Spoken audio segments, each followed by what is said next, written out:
Olá pessoal, tudo bem? Estamos aqui de novo com vocês para mais uma quick aula do curso Professor Luiz Carlos. Eu sou o professor André Tesser e nessa quick aula nós vamos trabalhar com vocês a questão relativa às horas in itinere no direito do trabalho. Novamente nós vamos trabalhar com algumas premissas e é importante que o que nós vamos discutir aqui com vocês é principalmente o tratamento legal e o tratamento jurisprudencial que é dado principalmente pelo TST sobre esta matéria aqui. Então, as horas in itinere, na verdade, né, aquele tempo que o empregado despende para sair de casa e chegar ao trabalho, e sair do trabalho e chegar em casa, como regra geral, é um tempo que não é computável na jornada de trabalho.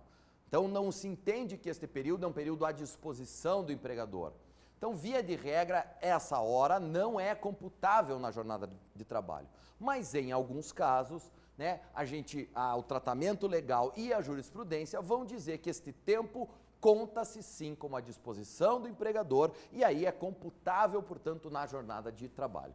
É importante a gente ver o tratamento legal, que é o que a CLT vai dispor a respeito disso, mas também lembrar do tratamento jurisprudencial, que é muito importante porque o TST é principalmente quem vem atualizando a CLT, que é uma legislação de 1943 e que não foi muito alterada, então o TST vem atualizando isto a novos contextos históricos, políticos, econômicos e sociais. Então, para tudo que se estuda no direito do trabalho, na verdade, é importante ter em mente o tratamento legal e o tratamento jurisprudencial uniformizado pelo TST, principalmente pelas suas súmulas e orientações jurisprudenciais. Então, é sobre isso que nós vamos conversar aqui bem rapidinho nessa nossa quick aula. E nós vamos começar com o que é preciso para se caracterizar as chamadas horas in itinere, ou seja, o que é preciso para que aquele tempo que o empregado gasta para sair da sua casa e chegar ao local de trabalho e depois para sair do local de trabalho e voltar para casa, seja computado na jornada de trabalho. Ok? Como regra, já disse, esse tempo não se computa, mas em alguns casos esse período é computável. O que precisa para que esse período seja computável? Basicamente, dois requisitos. São eles: 1, fornecimento de transporte pela empresa. Ou seja, esse tempo que o empregado gasta de sair de casa e chegar no trabalho, sair do trabalho e chegar em casa, tem que ser realizado em um transporte fornecido pela empresa. Fornecer o transporte não é dar o vale transporte para o empregado ir, é colocar o meio de transporte à disposição do empregado. Então esse é um dos requisitos. E o segundo, que tem que ser cumulativo a este primeiro, é que o local de trabalho seja de difícil acesso ou não servido por transporte público. Quer dizer que se o local de trabalho do empregado estiver no Cafundó do Judas, local de difícil acesso, a gente imagina, né? O Cafundó do Judas é um local de difícil acesso, certo? Ninguém conhece, difícil alguém que foi até o Cafundó do Judas. Então ele é de difícil acesso. Só vamos caracterizar aí as horas in itinere se o trabalhador trabalha no Cafundó do Judas e a empresa fornece o transporte para ele chegar lá. Do contrário, o que se entende? Que o empregado aceitou trabalhar num local de difícil acesso, sabendo que ia ter que se virar para chegar no Cafundó do Judas. Ou que o Cafundó do Judas não seja servido por transporte público. Ainda que o Cafundó do Judas não seja um local de difícil acesso, não tem transporte público para ir lá. Se tiver transporte público, mesmo que a empresa forneça o transporte, logo não há caracterização das horas in itinere. Esses requisitos que a gente comentou com vocês, a gente retira do tratamento legal, quer dizer, do que a CLT diz a respeito disso. E lá no artigo 58, parágrafo 2º, o texto da CLT está assim: o tempo despendido pelo empregado até o local de trabalho e para o seu retorno, por qualquer meio de transporte, não será computado na jornada de trabalho. Veja, regra geral, como a gente disse, né? Salvo quando, exceção, quer dizer, a caracterização das horas in itinere se dá quando, tratando-se de local de difícil acesso, Cafundó do Judas, ou não servido por transporte público, o empregador fornecer a condução. Ou seja, por isso que a gente diz que os dois requisitos são esses. O empregador, a empresa, fornecer a condução e o local de trabalho tratar-se de difícil acesso, Cafundó do Judas, ou não servido por transporte público. Esse é o tratamento legal. Isso é o que diz o parágrafo 2º do artigo 58 da CLT. É interessantíssima essa disposição legal, porque o que acontece? Ela veio, na verdade, como uma incorporação legislativa do que diz o item 1 da súmula 90 do TST. Esse parágrafo 2º do artigo 58 foi incluído posteriormente na CLT como uma incorporação legislativa da jurisprudência do TST. Veja como a gente disse, o TST atualiza a CLT, ou atualiza o direito do trabalho, sendo que, inclusive, as suas atualizações jurisprudenciais são fonte de inspiração para modificações legislativas. Olha só o que diz o item 1 da súmula 90. É, com outras palavras, o que diz o parágrafo 2º do artigo 58. Olha só.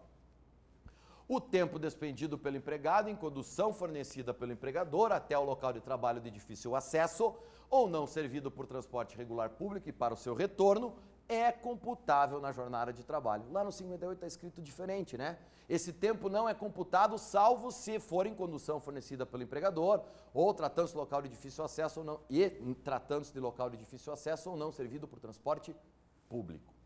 Ainda, a súmula 90 tem mais 4 itens que regulam, obviamente, a questão das horas in itinere, e isso aqui não está na legislação. Veja o tratamento jurisprudencial. 2. A incompatibilidade entre os horários de início e término da jornada do empregado e os de transporte público é circunstância que também gera o direito às horas in itinere. Ou seja, tem transporte público lá para o Cafundó do Judas? Tem, só que não tem no horário que o empregado tem que começar ou terminar a sua jornada. Logo, a incompatibilidade entre o horário do transporte público e da jornada também é circunstância que gera as horas in itinere, porque é como se não tivesse transporte público. Agora, o fato de ter pouco transporte público, a mera insuficiência não gera o pagamento de horas in itinere. Se tem um transporte público a cada 15, 20 minutos, mas tem naquele horário, a mera insuficiência não enseja o pagamento de horas in itinere.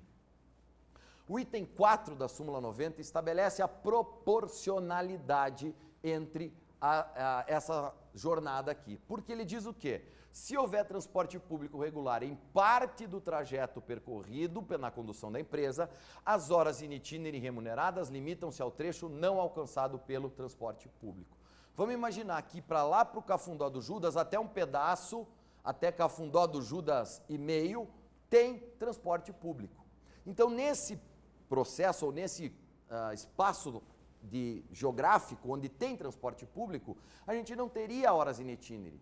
Então, elas só irão atingir o pedaço do trajeto em que não há o transporte público regular. Então, pode ser que essas horas in itinere, não obstante, por exemplo, o empregado fique 1 hora na condução da empresa, se durante meia hora dessa 1 hora tinha transporte público, é um trajeto em que há transporte público, esta meia hora não se caracteriza como horas in itinere. Sobra só a outra meia hora, né, referente ao trajeto em que não há o transporte público regular. E por fim, e por óbvio, considerando que as horas in itinere são computáveis na jornada de trabalho, o tempo que extrapola a jornada legal é considerado como extraordinário e sobre ele deve incidir o adicional respectivo. Se, com a soma das horas in itinere, eu extrapolar a jornada ordinária, obviamente eu tenho que pagar esse tempo que extrapolou como horas extras. É isto. O que aconteceu muito? As empresas, ou os empregadores, queriam uma malandragenzinha, porque o parágrafo 2º do 58, o item 1 da súmula 90, diz assim, se, né, a empresa fornecer o transporte público. Daí a empresa fazia o seguinte, fornecia o transporte público e cobrava uma merrequinha dos empregados, como se, para tentar descaracterizar a ideia do fornecimento do transporte público. O que o TST fez? Sepultou essa, entre aspas, malandragenzinha que era feita pelos empregadores. Olha só, o fato do empregador cobrar parcialmente ou não a importância pelo transporte fornecido para o local de difícil acesso ou não servido por transporte público não afasta o direito à percepção do pagamento das horas in itinere. Súmula 320 do TST. Ou seja, não adianta o empregador querer cobrar tudo ou pouquinho pelo fornecimento do transporte público, que serve um local de difícil, do transporte da empresa, não público, claro, que serve um local de difícil acesso ou não servido por transporte regular. Se ele fornecer, não importa se cobrar ou não. Eu caracterizo as horas in itinere. Certo, moçada? O tratamento, então, legal e jurisprudencial para caracterização e as consequências das horas in itinere está aí, e era isso que a gente queria trabalhar com vocês, certo? Muito obrigado, até a próxima.